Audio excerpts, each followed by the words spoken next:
All right. Good morning, guys. How we doing today? So I'm going to miss today. I've got another therapy with my son. We're going to move on here to 2.3, which is factored form of a quadratic. We're really going to spend 2 days on this. We're going to talk and spend today in factoring. So I'm going to go over a few things, but after this, there's a few things we're going to learn here. This is, how is factored form helpful in solving quadratic equations, the zero product property, and finding the zeros of a quadratic function. So in in 4.1, we did the vertex form of a quadratic. 2.2 was standard form of a quadratic, and now we're going to look at factored form of a quadratic. So, want to take a look at a couple of these problems here. And what is factored form? Okay, well, when we have a quadratic, and you're going to hear me say this quite often, when I have a quadratic, which is in the form x squared plus bx plus c, I call factoring this type of quadratic the puzzle method because I'm looking for two numbers. So I need to find two numbers that multiply to C and add to B. So this is kind of the way that I explain this. You can see they use different variables M and N here, but I'm looking for two numbers that multiply to this number. So it's got to multiply here and it's got to add to this one right here. Okay, so if you look at this example right here, which says x squared plus 7x plus 12, I'm looking for two numbers that multiply to 12 and add to 7. So the work for this, and it's mostly done in our head, but I'm writing down all the factors that multiply to 12, all of them. Okay, and 3 times 4. And then now I'm going to check their sum. If I add 1 plus 12, I get 13. Is 13 what I need here? The answer to that is no. So again, what are these numbers? These are all the numbers that multiply to 12. There's no other numbers that multiply to 12. If I take 2 times 6, I get 12. But if I add them, I get 8. If I take 3 times 4, I get 12. If I add them, I get 7. I need the middle term to be 7. So we would write this as a factored form of x plus 3 and x plus 4. Okay, again, and I can always check factored form by foiling this. X times x is x squared. X times 4 is 4x. 3 times x is 3x. And then 3 times 4 is 12 when I add the middle terms. So it's another way for me to write a quadratic. This right here is considered factored form. Okay, this right here is factored form. Right here. That's factored form. So let's take a look at a couple more of these examples here. Okay. So I want to look at where to go. No, no, no, no, no. I'm going to do a couple more examples right here. So if I give you this problem right here that said x squared, we have to pay attention to signs. X squared minus 3x minus 10. So in this problem, I'm looking for two numbers that multiply to negative 10 and add to negative 3. So first of all, how do numbers multiply to a negative? One has to be positive, one has to be negative. It's the only way, right? So all of the numbers, and again, here's my work, and this is all the work that I would do in my head. I wouldn't show any of this. I'm pretty good at multiplication. Some of you are probably pretty good, so you don't need to do this. So I could do -1 and 10. Now, unlike when they were both positive, I also have to make sure that I change the signs around because when I add the sum, if you take a look, this would be a positive 9, this would be a negative 9. So I have to make sure I have all the factors when one is positive and one is negative. Okay, then I have a -2 and 5 and a 2 and -5. And the sum of this would be 3. Sum of this is -3. So again, which of these multiply? Notice the only numbers I'm putting over here multiply to -10. I don't put, 3 and just random numbers. I have to put numbers that multiply to 10. So this would be x plus 2, x minus 5. And it doesn't matter the order you put these in. You could also put x minus 5, x plus 2. Doesn't matter. Okay. Um, and look at a couple more examples here. Copy this, edit, paste, and we'll just delete this real quick. So I'm going to look at a few more examples, make sure we're all okay with this because they do get a little bit harder. But again, these types of problems, and I'm going to do like 3 of them here real quick. I'm not going to show the work this time. Just understand what I'm doing. Um, Finding numbers that multiply to C and add to B. Okay, so let's take a look at another example. X squared plus 15x plus 56. So again, I got to go through all the factors that multiply to 56. Okay, so I'm thinking 56 and 1, 2 and 28. Those aren't going to add to 15, but I think 7 times 8 is 56. So I could go x plus 7, x plus 8. That's how quickly these can be done if you're good at your factors. And then let's try, how about x squared plus 9x. Actually, let's do this one. Let's do one of these. Let's go x squared minus 9x plus 18. So in this one, I have to have two numbers that multiply to a positive but add to a negative. So how is that possible? Well, the only way numbers can multiply to a positive is if they're both positive or they're both negative. So in this case, if I go x minus 6, x minus 3, I've got it. Okay. So again, work through these two numbers that multiply to C and add to B. And that's when there's no number in front. Now, if we take a look at this next example, we're going to do what is called the AC method. Let's see. Hold on a second. Yeah. Okay, so we're going to do what's called the AC method. This is a different form. If I'm going to copy this and then we're going to write all over this screen here. Copy, edit, paste. Okay. So I'm going to white these out here. I don't need this. Cut. Okay. Cut. Okay. So this problem right here, we're going to do two different ways we can do this. Okay, this right here, we're going to first learn guess and check. If you plan to go on to pre-calculus or move on to calculus, I would highly recommend that you start working guess and check. Okay, so guess and check is I know I have to have two numbers that multiply to the first term.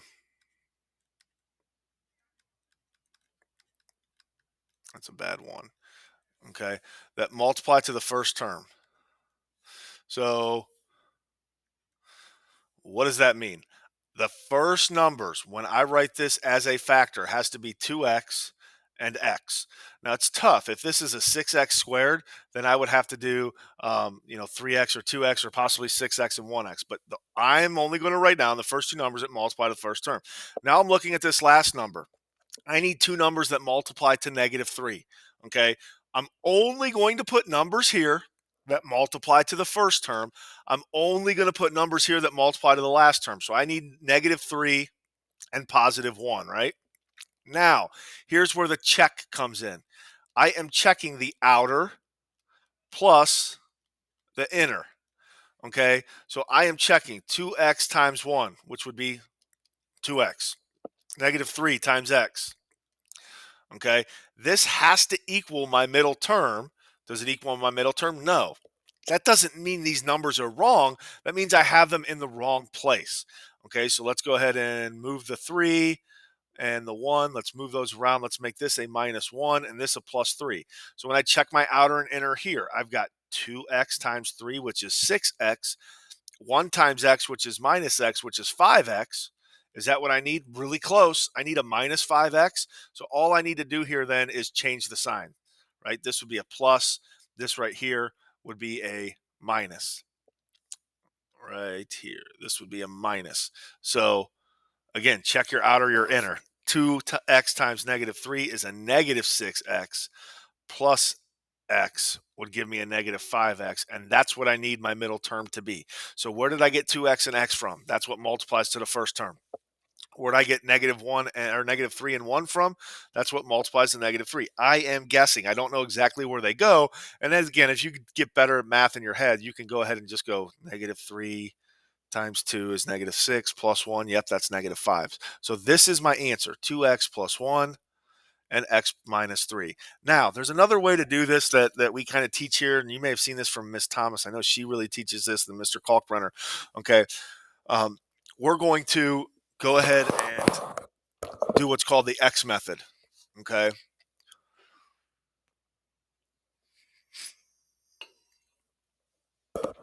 and in that x method, we're going to take and multiply the first term times the last term. So we're going to take the first term times the last term.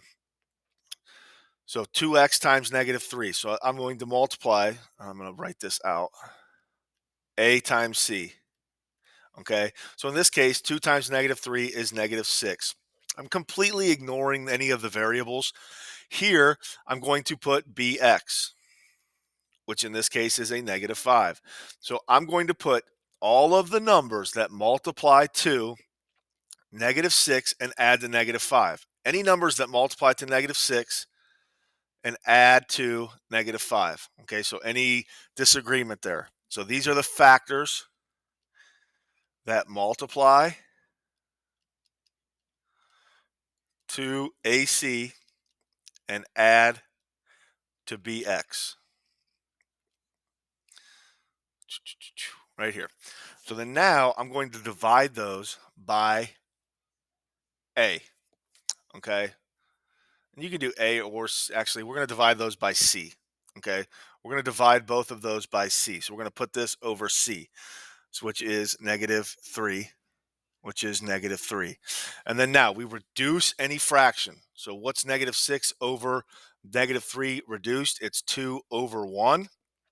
This doesn't reduce. So I am looking at these two fractions right here. See if I can get this to scroll down a little bit. Yes, no.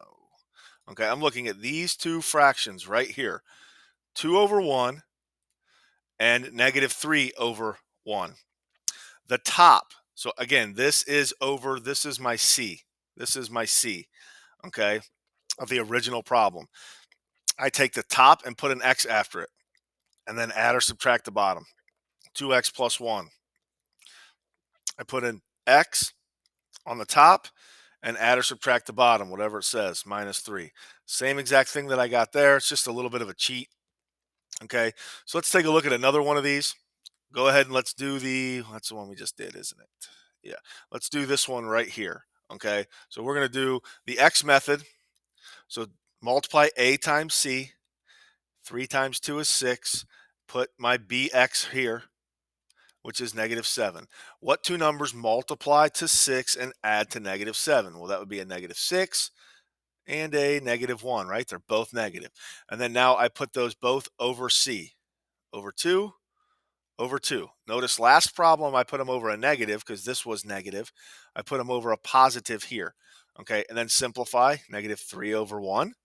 And this is already simplified. So the factors are, we put a x after this. The first term's always positive. So where's that negative go? With the bottom. 3x minus 1 times x plus 2. Okay, and if I were doing guess and check, you can always go back and check this. What's 3x times, or 3x times 1? Oh, hold on a second. No, this should be a negative.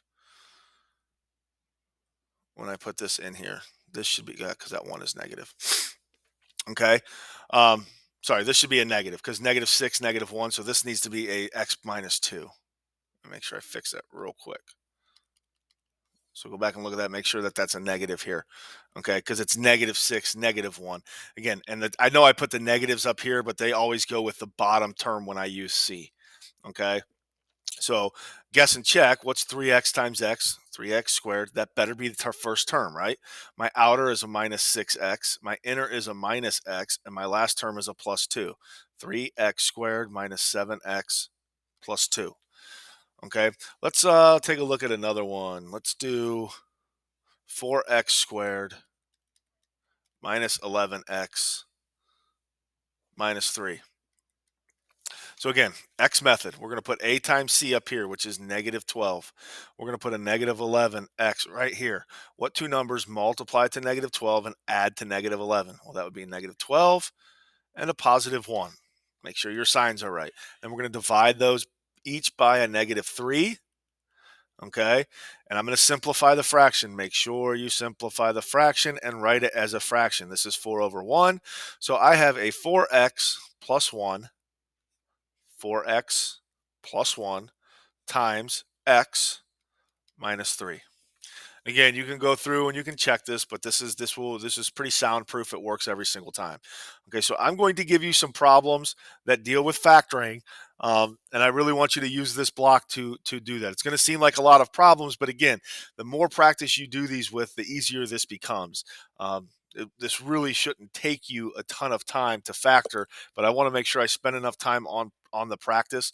Go back and look at these videos if it doesn't make sense. If you have a number in front, we're going to use either the guess and check or we're going to use the X method. The X method is foolproof. Like if you go, Mr. Lipinski, I have no idea how to do this. I'm going to say, okay, let's draw an X. Okay, so let's draw an X. How do we get the X? So again, when and I'm just going to draw this out. Okay, the X method for us. I'm kind of overkilling this. Okay, when do I use the X method? When I have ax squared. So again, ax squared plus bx plus c. X method. I'm going to multiply a times c. I'm going to put bx here. So now I'm going to put a factor, a number that multiplies to ac and adds to bx. This is what I call the puzzle method. Number that adds, that multiplies to AC and adds to BX. Okay, so I'm just going to call that the puzzle method. I'm going to put that over C. Okay, and then make sure you reduce, and then the top has an X after it, and then you add or subtract the denominator. This is kind of the spelled out way to do the X method. Add or subtract the denominator. Okay, so there's going to be like 20 or 30 problems for you to factor today. Make sure you give those a shot. And again, if you can't say I don't know how to do this and leave a paper blank, you can at least draw the X method and multiply A times C and put BX here, and then we can go from there. All right, have a great day, guys.